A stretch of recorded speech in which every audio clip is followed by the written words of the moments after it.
저번 주의 내용이 뭐였죠? 모든 나라와 같은 왕을 달라. 그래서 하나님의 통치 말고 세상의 통치 방법으로 우리 살고 싶다. 그건 곧 우상 숭배와 마찬가지였다라고 얘기했죠. 그 다음에 나온 사람이 등장하는 게 바로 사울입니다. 그러면 이 등장은 뭘 말하고 있을까요? 네, 하나님의 통치를 거부하고 인간의 통치를 바랬을 때 등장한 사람. 우리가 이미 사울에 대해서 익히 알고 있습니다. 근데 여러분, 사울의 초반기에는 또 다른 모습이 분명히 있습니다. 그래서 너무 사람은 항상 다면적인 부분이 있죠. 입체적이죠. 그래서 사울이 하나님을 떠나고 버리고, 그건 뒷부분이기 때문에 이 앞에서까지 사울에 대해서 이렇게 너무 쌍심지를 키시고 보시면 안 돼요. 그래서 쭉 같이 좀 흐름을 보면서 갔으면 좋겠습니다. 사울이라는 이름 뜻 자체가 구하여 얻은 자. 구하여 얻은 자. 그 사울을 설명하기 위해서 이제 1장 보시면 베냐민 지파의 기스라고 하는 유력한 사람이 있다. 이제 아버지를 말하는 건데, 사울의 아버지. 참 거창합니다. 이 소개 자체가. 그의 아버지는 아비엘이고 할아버지는 스룰이고, 그래서 베냐민 사람이다. 그래서 총 6대. 성경에서 6대에 걸쳐서 소개하는 거는 거의 없습니다. 되게 특이한 거죠. 그리고 베냐민 지파라고 이야기하고 있네요. 베냐민 지파의 기스는요, 이름 자체가 서 있는 자, 당당히 우뚝 서 있는 자, 그러니까 강한 자라는 뜻입니다. 베냐민 지파에는 혈통적인 자부심이 있습니다. 왜냐하면 야곱의 가장 사랑하는 라헬의 둘째 아들이 바로 베냐민이고 그 후손이죠. 그래서 창세기에 보면요, 베냐민을 이렇게 야곱이 얘기합니다. 물어뜯는 일이라. 베냐민은 물어뜯는 일이라. 일이 늑대. 아침에는 빼앗는 것을 먹고 저녁에는 움킨 것을 나누리로다. 그러니까 상당히 강인한 그러한 모습을 창세기에서부터 이렇게 보여주게 됩니다. 그리고 사사기 여러분 마지막 부분에 레위인의 첩사건이라고 있었습니다. 여러분 모르셔도 넘어가셔도 되지만, 그래서 그때 어떤 일이 일어나냐면 이스라엘 베냐민 지파 빼고 11개의 지파가 연합이 되고 단독으로 베냐민 지파가 전쟁을 하게 돼요. 그러니까 내란이라고 하기도 하지만, 그러니까 11개 지파랑 베냐민 한 지파랑 맞짱을 뜬 거야. 그 정도로 파워가 셉니다. 싸움을 너무 잘해요. 그래서 왼손으로 막 물맷돌 던지고, 머리카락도 맞힐 수 있다. 이런 내용들이 사사기 20장에 나와요. 그러니까 아주 용맹했다라는 거죠.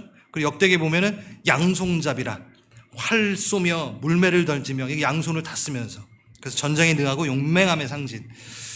그래서 베냐민 지파에는 혈통적 자부심이 있습니다. 그리고 유력한 사람이라고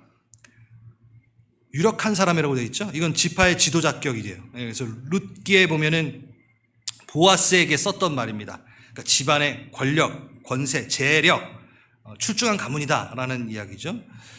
그에게 아들이 있네요. 아들이 바로 그 사울입니다. 근데 사울을 또 보니까 뭐래요? 잘생겼대요. 키도 크대요. 어깨 위만큼 머리가 하나 더 있는 거예요.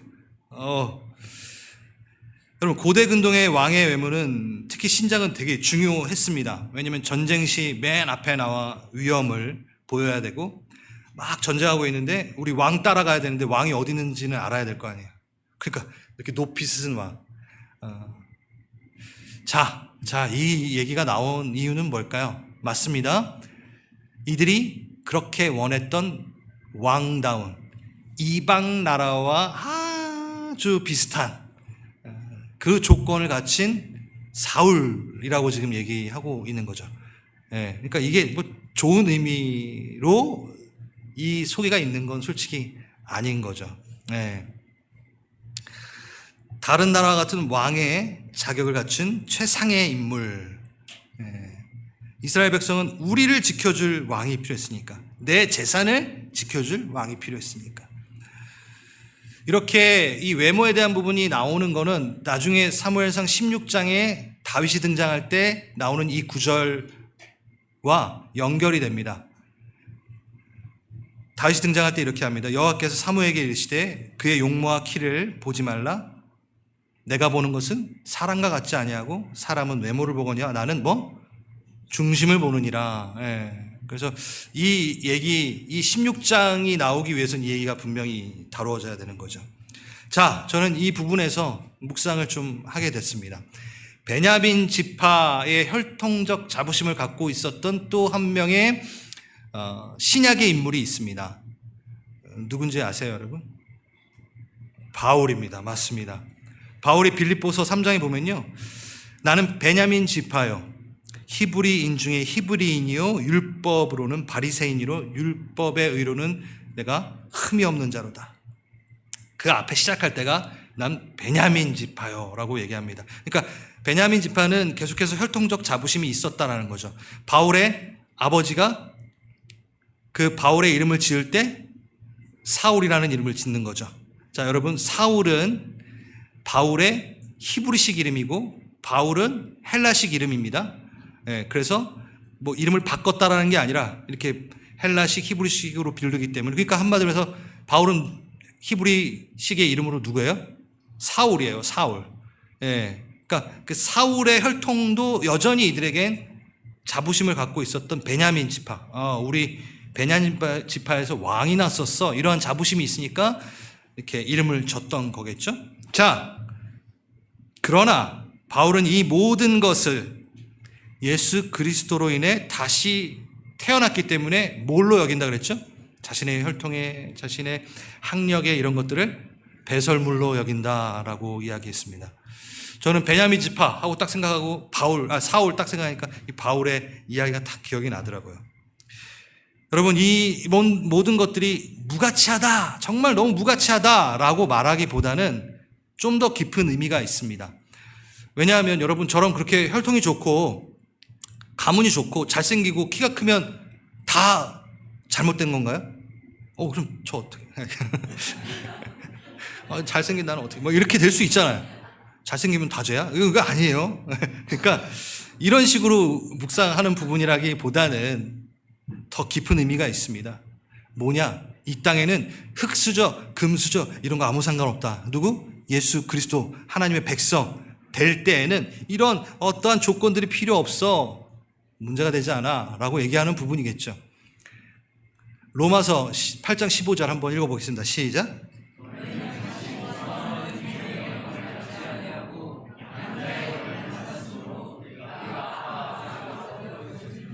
이게 정말 기가 막힌 이야기입니다.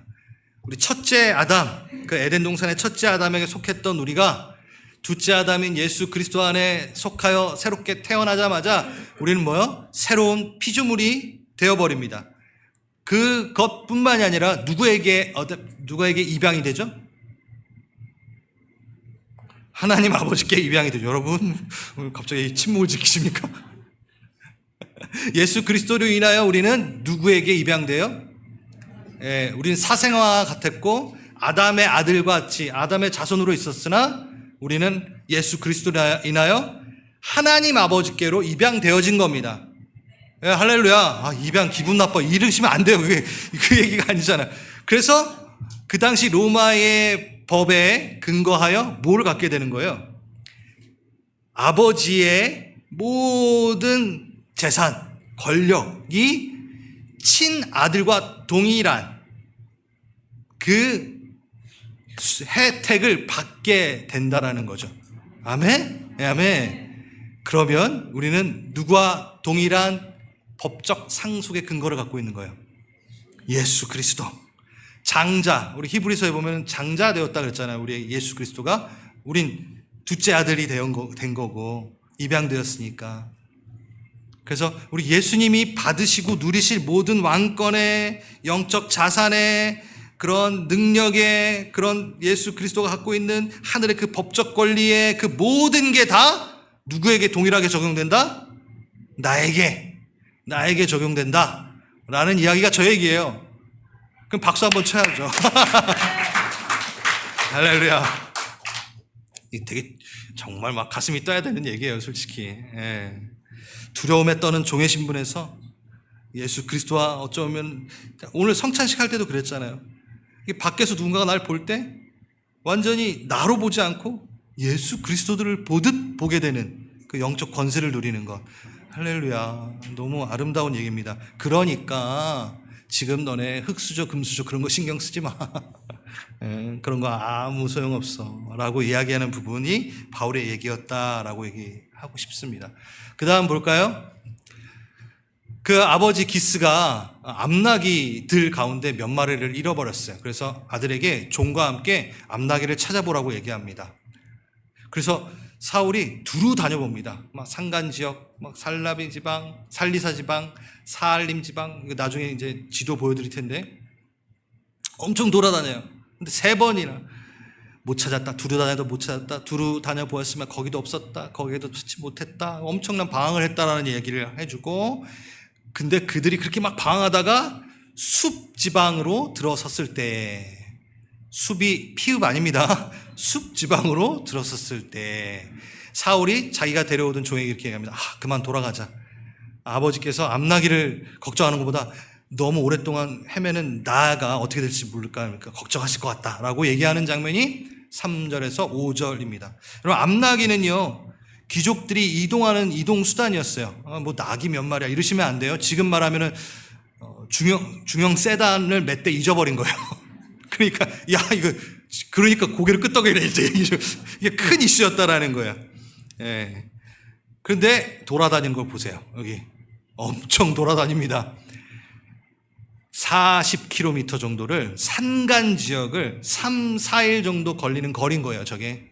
그러니까 사울이 그냥 이렇게 다닌 게 아니라 아버지의 그 말에 충실히 충성인 되이 막 찾고 있었던 거예요. 사울이 처음부터 나쁜 놈 아니었어요. 예, 효자였어요, 아주 그냥. 예, 효심이 가득했던 사람이고, 우리 찾다가 아버지가 날 오히려 걱정했다. 뭐 이런 마음도 갖고 있고. 근데 이 지도를 제가 보여드리는 이유는 저기 보면은 기브아라고 보이시죠? 기브아가 사울이 있는 곳입니다. 사울이 사는 집입니다. 사울의 집안입니다. 그러면 그 위에 조금만 보면은 뭐라고 돼 있나요? 라마라고 돼 있죠. 라마 찾으셨어요? 라마는 누구 동네일까요?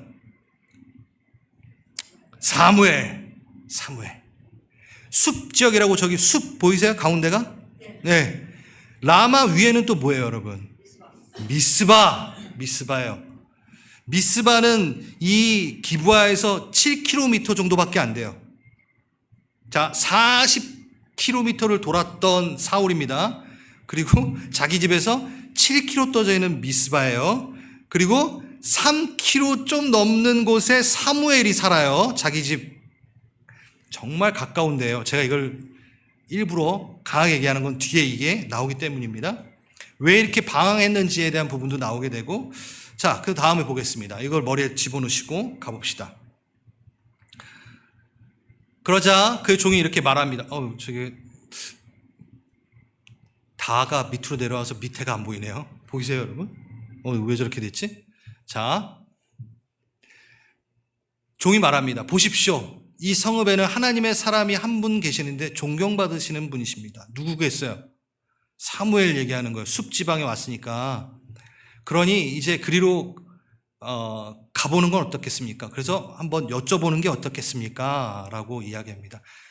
7절에 사울이 종에게 얘기합니다. 그래, 한번 가보자. 그러면서 예의도 발라요. 하나님의 사람에게 드릴 예물이 없구나. 그냥 빈손으로, 그냥 누구 집 가더라도 그냥 빈손으로 가긴 뭐하니까 뭐라도 들고 가야 되잖아. 뭐 이런 얘기를 한 거예요. 마음이 참 좋아요. 그 다음에 9절은 뒤에 또 좀 이따 할 거기 때문에. 자, 아직 사울의 몰락은 한참 뒤라고 제가 말씀을 드렸습니다. 유력한 가물 출신, 뭐 나쁜 건가요, 그게? 그렇죠? 베냐민 지파의 용맹함, 뭐 그게 나쁜 건가요, 뭐? 그리고 아버지에게 충성을 다하는 효심이 깊은 사람, 너무 좋죠, 그렇죠? 그리고 없는 중에도 예물을 챙겨서 가려고 하는 기본적인 예의를 갖추고 있는 사람이네요. 그리고 또 여러분, 사환의 의견을 듣는 되게 인성적 소양이 뛰어난 사람인 거죠. 그렇죠? 네. 그리고 뒤에 나오겠지만 사무엘이 온 이스라엘이 당신을 기대하고 있습니다. 기름을 부을 것입니다. 라고 할 때 겸손의 모습을 봅니다. 나는 아주 낮고 작은 사람인데 왜 이러십니까? 이렇게 얘기를 해요. 너무 괜찮지 않아요? 여러분? 네. 괜찮아. 딱 그러셔야죠. 이 정도면, 이 정도, 여러분, 사이 사무실려면 이런 사람 청년들 결혼하려면 이런 사람들이랑 결혼해요. 이런 사람이랑. 나쁜 거 아니에요, 지금. 자, 근데 벌써 이 안에서 흠 없어 보이나 아쉬움이 발견됩니다. 이거 왜 어떻게 그럴 수 있지? 라는 의아한 부분이 벌써 발견이 여러분이 됐어야 돼요. 뭘까요, 여러분?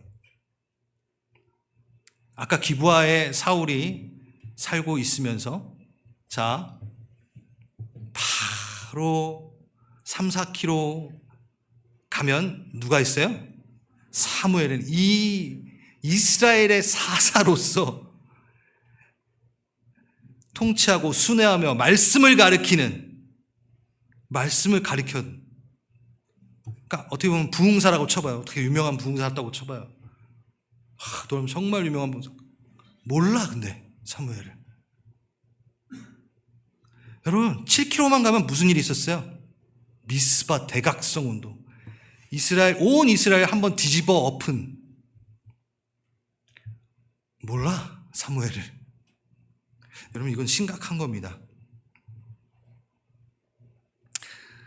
사한조차 알고 있는, 종조차 알고 있는 하나님의 사람에게 물어봐야겠다는 아이디어, 이것조차 없었던 사람. 제가 이거를 그냥 막 몰아서 이렇게 뭐 생각하라고 하는 게 아니라 이게 첫 시작이고 뒤로 가면 이것이 드러나게 됩니다. 하나님께 묻지 않는 자, 자기의 잘남, 자기의 능력, 그것으로 충분히 내 삶을 통제할 수 있고 살 수 있어라고 착각에 빠져 있는 한 청년의 모습을 지금부터 보여주고 있습니다. 이것은요, 신앙에 대한, 영적 이슈에 대한 하나님에 대해서는 전혀 관심이 없는 모습의 출발이었어요. 하나님께 묻겠다, 하나님의 사람에게 가서 물어보겠다라는 아이디어가 전혀 없는, 그러니까 인생의 우선순위가 아니에요, 이건. 이 사울에게는 어떤 신앙이라는 것 자체가 삶의 근간이 아니라는 거죠. 수예배 때 제가 했었는데, 신앙인들 중에 구분되어지는 모습 중에 좀 아쉬운 모습 중에 뭐가 있었다고 얘기했죠? 제가 4가지를 말씀을 드렸는데, 노력을 엄청 하는데 하나님 전혀 의지하지 않는 사람, all effort, no dependence 하는 사람. 이거 수예배 때 했는데 기억이 나시나요? 기억이 안 나시면 다음에 하겠습니다. 이거를 지금 하면 너무 길어지기 때문에. 한마디로 말해서 대체적으로 능력 있는 사람들은요, 자기가 해볼 거 다 해보고 그 다음에 마지막에 뭐예요? 그때 기도해요. 그래요. 근데 우리는 어떤 사람이어야 된다고 해야 되죠? 그러면 아무것도 하지 말고 all dependence로 살아라 이건가요? 그것만? 아니잖아요. all dependence, 그 다음 all effort, 노력도 다 하는 이 2가지가 같이 가야 되는데, 지금 사울의 경우에는 이 디펜던스는 완전히 없는 사람인 거죠. 우리 신앙인들 중에 그런 사람들이 많은 거예요. 그러니까 이건 그럼 안 한다고 해놓고서 또 하면 안 되는데, 아무튼 묻지 않는 왕이라는 거. 다음 보겠습니다. 오늘은 좀 이야기식으로 쫙 돼 있기 때문에 제가 3번역으로 갖고 온 거예요. 3번역 버전으로. 이제 사울이 종에게 말합니다. 야, 좋은 생각이다. 가자라고 합니다. 그래서 가는데 물길러 내려오는 처녀들을 만납니다. 그래서 물어봅니다. 선견자가 성읍에 계십니까? 그러니까 처녀들이 네, 있습니다. 지금 막 앞으로 가셨어요. 서둘러 가면 따라서 만날 수 있습니다. 2분이 성읍으로 들어가면 그분이 식사하러 신당에 올라가기 때문에 틀림없이 그분을 만날 겁니다. 그러니 지금 올라가면 그분을 만날 수 있습니다. 3번을 막 이렇게 정확한 디렉션을 주고 지금 가셔야 돼요. 지금 막 가셨어요. 누가? 물 길러 오는 처녀들이. 자, 여러분, 성경은요, 저 내용 솔직히 없어도 될 것 같은 내용이긴 하거든요. 예, 저 내용 별로 없어도 될 것 같은 내용이고 그냥 가서 만났다 그러면 되는데 왜 등장했을까요? 성경은 이유 없이 써져 있는 게 하나도 없습니다. 이건 사울의 현 주소를 계속 말해주고 있는 거예요. 뭐예요? 사울은 하나님을 찾는 거에서 문외한이었고 지금 이름 모를 사환, 이름 모를 물떠는 여종마저도 그에게로 갔을 때 해답이 있을 거라는 걸 말하는 대조를 보여주는 거예요. 이름 모를 물길로 오는 처녀의 도움을 받는 사울. 그런데 사울은 이름이 있고 유력하고 이게 대조가 되는 거죠. 이름은 없으나 하나님의 사람과 닿는 영적 이슈에 관심이 있는 자, 이 자들의 도움이 필요한 사울. 그러니까 항상 중재자, 하나님을 찾으라고 얘기하고 하나님께 가라앉는 어떤 디렉션을 줘야지만이 하나님을 만날 수 있는 사람. 여러분은 아니시죠?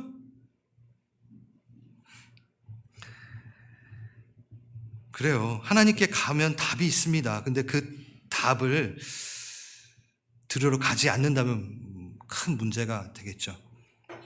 땅에서 유명하고 하늘에서 무명한 자가 될 것입니까? 그렇지 않죠. 이렇게 땅에서는 무명하나 하늘에서 유명한 자에 대한 부분은 사무엘서에서 계속 얘기하고 있습니다. 그러면서 저희가 9절을 잠깐 뛰어넘었는데 9절에 이렇게 가로치고 얘기가 나옵니다. 한번 볼까요? 옛적에 이스라엘 사람들이 하나님께 물으려 할 때 선견자에게 가자라고 말하였다. 오늘날 우리가 예언자라고 하는 이들을 옛적에는 선견자라고 불렀다. 예, 뭐 안 어려우시죠, 여러분? 근데 지금 개역개정에서는 뭐요? 선지자라고 불렀다. 이렇게 나와 있어요. 우리가 지금 잘 알고 있는 여러분 기름 부음 통해 세워지는 세 개의 직분이 있죠. 뭐였죠?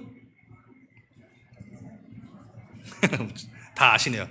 선지자, 제사장, 왕. 자, 이 개념 자체가 새롭게 정의되고 시작된 때가 이때예요. 그러니까 이 설명이 필요했던 거예요.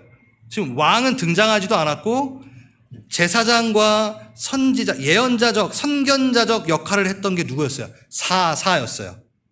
그렇죠? 근데 이제 사사 말고 뭐가 생겨요? 왕이 생기면서 뭐가 필요해요? 정확한 롤이 필요했던 거예요. 그래서 선지자가 필요했고 제사장이 필요했고 이 세 개의 직분의 기름 부음이 명확하게 정리되어지는 때인 거죠. 이해되시겠어요? 네, 우리는 이미 이 세 개의 직분이 있고 기름을 부었고 막 이렇게 하지만 사사가 이 역할들을 다 했었기 때문에 왕은 없었고 그러니까 저 가로치고 저걸 얘기할 수밖에 없는 거예요. 선견자라고 불렀던 게 바로 지금의 누구다? 선지자다라고 얘기를 하는 거죠. 관심 없으세요? 여러분? 자, 표 좋아하는 추승호. 표를 만들었습니다. 그래서 히브리어로는 로에라고 해서 선견자, 로에. 선견자. 히브리어로 나비로 선지자, 예언자 두 개. 근데 번역을 선지자, 예언자라고 한글 번역을 한 거예요. 근데 동일한 겁니다. 나비, 선지자나 예언자나 똑같아요. 똑같은 겁니다. 자, 제가 이걸 왜 갖고 왔냐면 선견자는 제가 한자가 도움이 많이 돼요. 네, 선견자. 이 선이 뭐죠? 여러분? 먼저 선이에요. 먼저 선. 그 다음 견자가 뭐죠? 볼견. 맞아요. seer. 먼저 보는 사람. 그래서 선견자라고. 여러분, 딱 선견자. 미리 보는 사람 딱 하면은 벌써 여러분 미스바, 파수대 서서 우리가 많이 기도했잖아요. 그 선견자가 바로 사무엘이다라고 얘기하고 사무엘은 또한 선지자다라고 얘기합니다. 그 선견자는 동일하게 나비의 역할을 하는데 뭐예요? 선지자죠. 그럼 뭐예요? 먼저 알지. 먼저 아는 자다. 왜냐면 먼저 보니까 먼저 알겠죠. 그렇죠? 그러면 그 다음에 예언자는 뭐예요? 선자가 빠지고 뭐가 들어가죠? 예자가 들어가요. 그래서 여러분 한자 공부하자라는 게 아니라 그럼 이 예자가 보통 선이 미리 선이니까 미래예 아닐까? 아니에요. 뭐죠? 제가 자주 얘기하겠지만 자주 했지만 맡길 예예요. 그리고 뒤에 뭐가 있죠? 말씀은 뭘 맡았어요? 하나님의 말씀을 맡은 자. 근데 우리는 예언자 하면 항상 뭐예요? 미래 때려 맞추는 미래를 말하는 사람. 이렇게 우리가 착각을 많이 하죠. 예. 자, 다시 한번 예언자는 미래를 말하는 사람이 아닙니다. 물론 하나님의 말을 맡아서 말하니까 어때요? 말씀을 잘 아는 사람이어야겠죠. 이 시대에 하나님의 말씀은 어디에 있나요? 성경에 있잖아요. 그렇죠? 그럼 성경을 갖고 있는 자는 뭐 하게 돼 있어요? 미스바에 올라가 파수대 쓴 사람은 누구의 관점으로 세상을 바라보게 되죠? 하나님의 관점으로. 그럼 하나님의 관점은 어디 있어요? 성경에 있잖아요. 그러니까 이 시대에서는 말씀을 붙들고 사는 사람이 바로 뭐가 되겠죠? 선견자가 되는 것이고 뭐가 돼요? 선지자적 삶을 살게 되는 거죠. 맞아요. 그리고 그 사람은 말씀을 맡아 말하는 자. 그러니까 1.1획도 자기의 말을 말하는 자가 아니라 예수 그리스도의 말씀을 갖고 말하는 자가 바로 선지자다라는 거예요. 그러니까 선지자의 역할을 해가지고 이 세 가지가 다 포함된다라는 거예요. 맡길 예, 말씀을 맡은 자. 네. 그럼 여러분들은 다 이 시대에 선지자적 삶을 살아내는 그리스도인들이라는 거죠. 사무엘이니까 이러시면 안 돼요. 절대 안 돼요. 미래사를 맞추는 사람만이 예언자 아니야. 예. 먼저 말하는 자 아니에요. 미리 그리고 말씀은 아니에요. 하나님께 뭐 받았다고 막 성급하게 말하는 사람 아니에요. 하나님께 언제 말해야 되는지를 물어보는 자. 뭔가 꿈을 꿨어? 뭔가 하나님께 들었어? 그럼 막 받았다고 막 바로 말하는 자도 아니에요. 미리 선 아니에요. 맡길래 맡는 거예요. 나에게 이 말씀을 주셨지? 왜 나에게 이 꿈을 주셨지? 하나님 앞에 다시 나아가서 누구에게 어느 때에 내가 말해야 되는가? 말하지 말라고? 알겠습니다. 그러면 중보만 하겠습니다. 이런 컨트롤할 수 있는 사람이 돼야 되는 거죠. 그것이 훈련이 필요한 것이고, 그거는 다음 주에 사무엘이 막 이렇게 성령을 받고 막 예언하고 막 이런 장면이 나와요. 그때 하겠습니다. 그래서 제가 지금 말하고 싶은 거는 선지자의 역할이 저 안에 있는데 우리 또한 그 선지자적 삶에 들어가야 된다라는 거죠. 우리는 성령의 기름 부음을 받은 자들이기 때문에 그렇다는 거예요. 여러분, 사울의 수준에서 살겠습니까? 계속? 사울의 수준으로 살 것입니까? 꼭 누군가의 도움을 받아야지만 하나님께로 가는 사람이 돼야 되겠습니까? 일로 가자. 야, 여기 은혜가 있다. 그래. 겨우겨우 스스로 찾지 못하는, 스스로 하나님께 나아가지 못하는 삶으로 살 수는 없잖아요. 항상 누군가의 도움만 받으며 영적 생활을 할 수는 없잖아요. 예. 그래서 사무엘의 길, 다윗의 길을 걸어가야 된다는 거. 자, 그래서 올라가면 만날 수 있습니다. 막 해가지고 13절까지 나왔고 14절. 야, 여러분, 그들이 성읍으로 올라가 성읍 안으로 들어가서 보니까 누가? 사무엘과 사안이 이 물길로 온 처녀들의 말 그대로 그 디렉션 따라서 막 이렇게 바삐 움직여가지고 막 지금 가시면 바로 거기 있고 거기 가면 있고 막 그거를 따라서 갔더만 뭐요? 사무엘이 마침 산당으로 올라가 만쪽으로 나오고 이제 만난 거예요. 마침 정말 이게 여러분 정확한 타이밍에 조우하게 되는 겁니다. 정확한 타이밍에 사무엘과 만나게 하기 위한. 여러분, 이게 우연인가요? 이게 여러분, 우리 교회 누군지 몰라도 지금 이거 안 하시는 분이 있는지 모르겠네. 제가 무슨 얘기 하냐면 이건 거의 한 5주째 우리에게 우연은 우연이 아니다. 우연이라 써있지만 우리는 뭐라 읽어야 된다? 하나님의 섭니다. 이거 벌써 한 5주째 계속 얘기하고 있어요. 이건 제가 하고 싶어서 하는 게 아니라 지금 수요예배 때도 이 얘기였고 거의 이 얘기가 계속 나오고 있어요. 자, 손 드세요. 누구세요? 지금 누가 이거 지금 하나님 말씀하시는데 이거 우연이야 우연이야 막 이렇게 하고 계신 분 제발 들으세요. 이제 6주째 이 얘기 하지 않게. 보세요, 여러분. 나귀들이 집단 탈출을 해요. 이게 우연입니까? 하나님이 이렇게 몇 대 이렇게 보낸 거예요. 찾지 못하는 상황 3, 4일 걸린 거예요. 이게 우연입니까? 자, 사무엘하고 시간을 정확하게 마침 탁 맞추려고. 만약에 나귀를 하루 만에 찾았으면 어쩔 뻔했어? 사울이 사무엘 만났겠어? 못 만났어요. 집에 갔겠죠, 찾아서. 3, 4일을 헤맸어. 이게 다 하나님이 사무엘을 물길로 오는 처녀를 만나지 못해. 그럼 막 또 헤맸겠어. 근데 정확하게 성읍의 그 장소에, 그리고 막 돌다가 어디에 멈췄어, 얘네가? 숲. 왜 하필 그 상간제보다 저기서 멈춰야 되잖아요. 근데 정말 어떻게 그 숲지역 그 라마 그 바로 앞에 또 멈춰, 희한하게. 그때 또 사환이 또 그 타이밍에 딱 맞춰서 저기 하나님의 사람이 있습니다도 얘기를 해. 기가 막히네요, 진짜. 그리고 막 뭐 연출된 것처럼 막 물 길어오는 여자들이 또 막 그게 바로 있어. 난 너무 재밌는데. 여러분도 재밌죠? 하나님의 섭리 주권 안에 있는 자, 영적 민감성을 길러야 됩니다. 여러분, 사울처럼 이렇게 멍하게 있으면 안 돼요. 하나님의 섭리가 지금 막 나를 끌고 가는 것을 아셔야 돼요. 영적 민감성이 바닥인 사울을 막 하나님이 강한 손으로 자꾸 끌고 가는 게 막 느껴져요, 전 지금. 막 사환 통해서, 물 길러가는 통해서 어떻게 해서든 막 사울 끌고.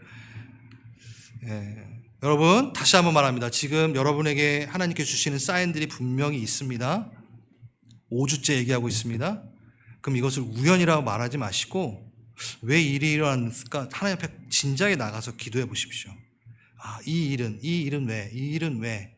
이렇게 한번 기도하시기 바랍니다. 한번 기도해 보시기 바랍니다. 네. 여러분,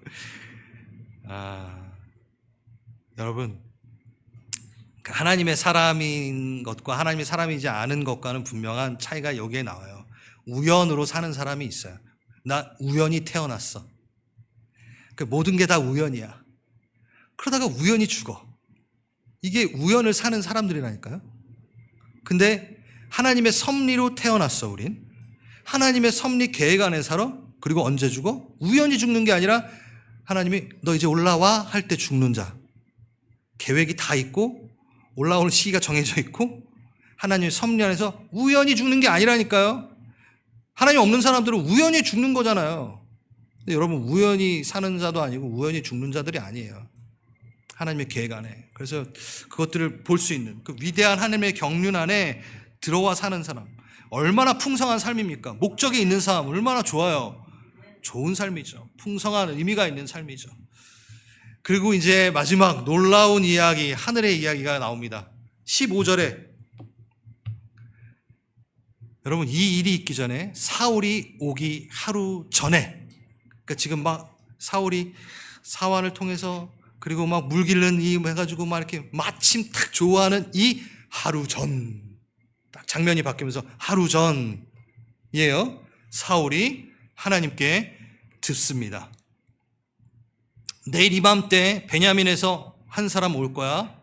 너는 그에게 기름을 부어 나의 백성 이스라엘 지도자로 세워라. 나의 백성이 그를 통해 구원을 얻을 거다. 나의 백성이 겪는 고난을 내가 봤어. 나의 백성을 살려달라는 울부짖는 소리를 내가 들었어. 사무엘이 사울을 딱 보았을 때 주님께서 그에게 말씀하십니다. 내가 어제 말한 그 젊은이가 바로 그 사람이다 라고 얘기하신 거죠. 이 사람이 나의 백성을 다스릴 것이다. 정말 기가 막힌 얘기입니다. 네. 먼저 제가 저기 파란색으로 그냥 넘어가려고 하다가 넘어갈 수가 없는 거예요.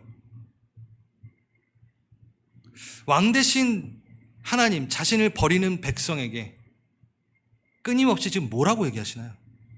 나의 백성, 나의 백성, 나의 백성. 다른 나라와 같은 왕을 주십시오. 하나님이 왕인 거 통치가 시덥네요. 별로예요. 하나님 통치는. 이 방식이 틀렸다니까요. 하나님. 제가 새로운 방식을 재미나이한테 물어봐서 이 방식으로 살아가야 된다니까요. 우리가 지금 이런 거예요. 말씀은 무슨 말씀이에요. 재미나이가 알려주는 대로 살아야죠. 지금 이스라엘 백성이 이루고 있는 거예요. 하나님 통치가 너무 구식이에요. 말씀대로 사는 거 구식이에요. 요즘 시대에 다 동성애도 이루고 있는 거예요. 지금 여러분. 그런 이들에게 지금 하나님 뭐라 그러죠? 자기를 버린 그들에게 나의 백성, 나의 백성, 나의 백성.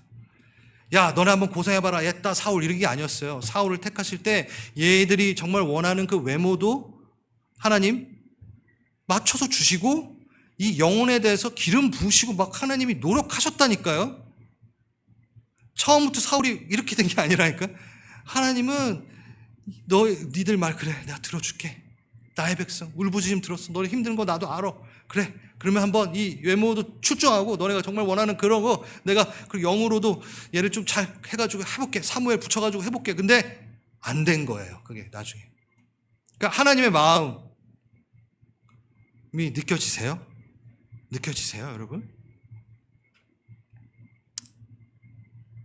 끝까지 사랑하시고 인내하시며 양육하시려 하는 아버지 되신 하나님. 이게 다 징계적 교훈일 수 있는 부분이지만 교훈으로 허용하심. 여러분 정말 간단한 예인데 우리 하엘이가 만약에 지금 되게 날씨가 쨍쨍한데 우리 하엘이가 가끔 어렸을 때 그 레인 부츠가 너무 예쁘니까 그걸 꼭 신고 가겠대. 여러분 땀에 제가 보면은 이거 진짜 힘들 텐데 엄청 뛰어다니면서 운동화 신어야 될 텐데 신고 가겠대. 너무 예쁘대. 여러분 그때 막 벗겨가지고 막 운동화 신어봤자 안 돼요. 어떻게 해야 돼요? 그래 한번 신고 가봐라. 신고 갔는데 레인 부츠가 크죠. 뛰다가 넘어져고 까지고 다 발에 땀 차고 그 다음에 와가지고 집에 와서 집에 돌아가지고 잉 울면서 괜히 신고 갔다고. 그걸 한번 해봐야 돼요. 그래서 내가 그렇지 아빠 말대로 들어서 운동화 신고 가는 게 맞지. 그 얘기. 사랑이 있기 때문에 근데 어떻게 해서든 그래도 안 다치길 바라죠. 아빠가 마음이 그래 레인 부츠 신고 한번 신나게 고생하고 다리 한번 까잡아라 이러고 보내나요? 그렇게 보내지만 안전하게 잘 깨닫고 돌아오길 바라겠죠. 근데 막 까지고 이러면 아프죠. 이런 추승우라는 이 인간 아빠도 이런 마음인데 지금 어떻겠어요? 나의 백성이 그래 들어줄게. 근데 안 되는데 이렇게 하면서 정말 인격적이십니다. 그러면 여러분 정말 이게 막 뭉글뭉글 해야죠. 우리 하나님이 나를 그렇게 대하시는구나. 지금 이들의 입장에서는 분명한 기도 응답이에요. 와 그래요 맞아요 이런 왕 주셔야죠 막 이러고 있는 동기가 불순한 기도의 응답의 결과. 그거는 나중에 이제 뒤에 나오게 되죠. 그래서 영적 분별력을 갖고 있어야 돼요 여러분. 그래서 기도 가운데 들어가서 기다릴 줄 알아야 돼요. 그러면 기도가 쌓여야 되고 기도의 시간이 있어야 되고 기도한다고 하고 자기 말 펑 뱉고 뻑떡 일어나면요 안 돼요. 들어야 돼요. 기도하면서 잠잠히 또 듣고 말씀 보면서 그 시간을 충분히 하나님 앞에 드릴 때 그 묵묵히 하나님의 음성을 기다리고 들을 때 영적 분별력이 그때 생깁니다. 갑자기 딱 앉아가지고 기도하는데 갑자기 여러분 영적 분별력이 팍 생길 것 같아요? 아니요 여러분 그런 습관이 지금 안 들려 있어요. 저도 시간 들여가지고 앉아서 하나님의 음성 하나님의 뜻을 들으려고 시간을 드립니다. 네, 이 부분은 또 다음 주에 좀 더 할 거예요. 그러면서 20절 만나서 이제 얘기를 하는데 진짜 사울이 하루 전에 이미 다 봤잖아요. 그리고 놀라웠습니다. 암나기를 이미 찾았으니 암나기가 지들이 알아서 사무엘한테 왔나 봐요. 아무튼 찾았대. 나만 웃고 있어요, 여러분. 너무 재밌지 않아요? 암나기가 그 40km 돌아다녔던 사무엘에게는 안 나타났는데 암나기를 이미 찾았으니 사무엘, 와 멋있어. 선견자, 선지자적 삶을 사는 사람들은 이런 맛을 본다니까요. 네? 지금 온 이스라엘 사람의 기대가 누구에게 걸려있는지 아십니까? 바로 당신입니다. 사울이 대답하였다. 나는 가장 작은 지파 사람 아닙니까? 보잘것없습니다. 되게 겸손하게 얘기하죠. 되게 겸손했어요, 우리 사울이. 물론 저게 숨겨져 있는 겸손인지는 몰라도. 22절 사무엘이 잔치자리에 윗자리에 앉힙니다. 벌써 뭐예요? 사울을 지도자로 대우하고 있는 장면이 나옵니다. 이거 엄청난 장면이에요. 자, 보세요. 암나기를 이미 찾았어요. 온 이스라엘의 기대가 사울에게 있다고 말합니다. 윗자리에 극진한 대접을 해주고 있습니다. 그러면 하나님의 교훈은 뭐가 있을까요, 여기에? 잘 들으세요. 사무엘은 사울을 만나기 하루 전부터 사울은 그의 마음에 뭐였을까요? 기름 부음 받아야 될 지도자, 왕이었던 거예요. 이미. 응? 근데 사울은 어때요? 여전히 암나기 하나 못 찾고 있는, 아버지에게 실망만 안겨드린 그러한 존재로밖에, 베냐민의 가장 보잘것없다라고 얘기하는 존재로밖에 안 있는 거죠. 사울은 그 상태고 사무엘은 하루 전에 벌써 사울의 정체성이 왕이 돼버린 상태인 거예요. 이거 되게 재밌는 얘기입니다. 사울은 목적도 암나기에 꽂혀 있고, 아직 사울은 어디에, 사무엘은, 잘 말했나요? 사울은 아직도 암나기가 목적이었고 사무엘은 이제 벌써 사울을 보고 왕이 목적이 돼버린 거예요. 시선이 어쩜 이렇게 다를 수 있을까요? 관점이 어떻게 이렇게 다를 수 있을까요? 뭘까요, 여러분? 하나님의 사람은 하나님의 관점으로 기대와 소망을 보고 미래, 어떤 미래를 맞춘다 이런 게 아니라 하나님이 품으신 그 사람의 정체성에 앞으로 나아가는 것을 이미 볼 수 있다는 거예요. 너무 재미있는 삶이에요, 솔직히. 소망이 있는 삶인 거예요. 선지자적 삶을 사는 사람은요, 여전히 암나기 찾는 목적으로 가는 그런 자가 아니라 하나님의 목적을 볼 수 있는 자인 거죠.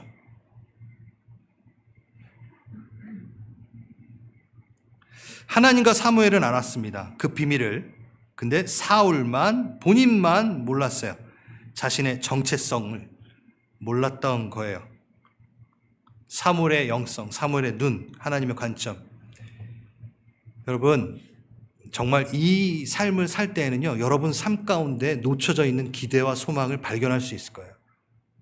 요 정도 수준이 아니라 그거 너머에 하나님이 계획하시는 거를 보게 되는, 미리 보게 되고 꿈을 꾸게 되고, 그러니까 기쁜 거죠. 기쁨이 있는 거죠. 소망이 있는 삶을 사는 거죠.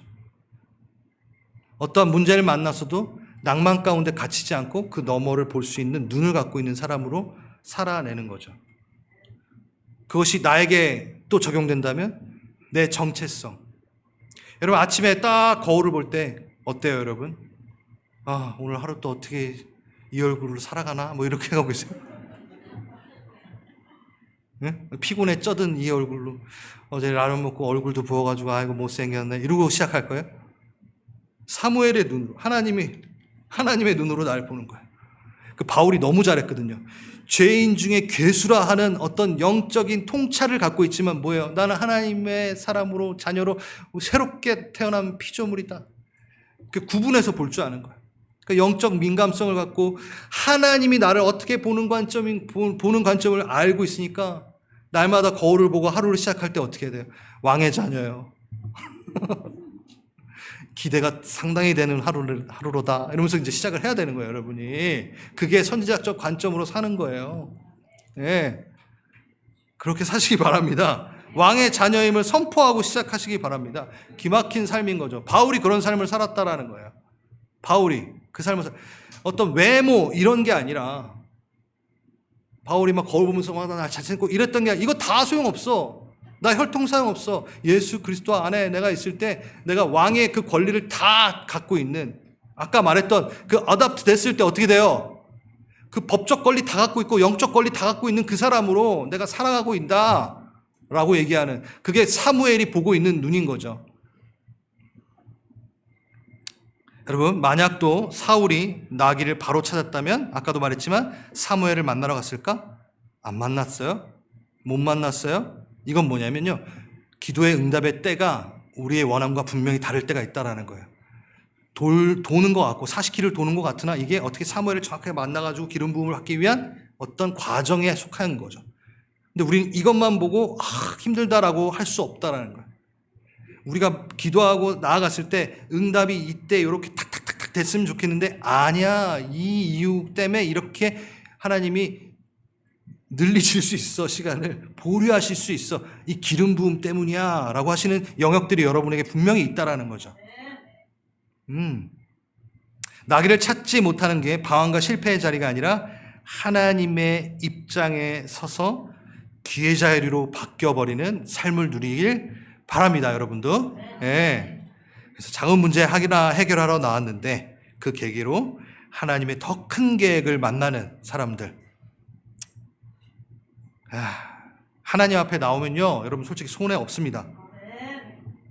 뭘 손해가 있을까요? 시간 낭비, 재능 낭비인가요? 그런 거 아니에요. 재정 낭비 이런 거 아니에요. 하나님 앞에 무조건 나가십시오. 그럼 무조건 여러분에게 손해가 없을 겁니다. 내가 주 안에서 하루를 이 관점으로 살아갈 때 이 하루가 오늘 아침하고 저녁이 달라질 수 있다는 거. 아침하고 저녁이 완전히 역전될 수 있는 삶을 살 수 있다는 것. 그거에 대해서 믿음으로 좀 선포했으면 좋겠어요. 여러분이 여전히 갖고 있는 그 문제들에 대해서 하나님, 제가 사무엘의 눈, 하나님의 관점, 그것으로 한번 살아보고 싶습니다라고 좀 간절히 기도하는 시간 좀 가졌으면 좋겠어요.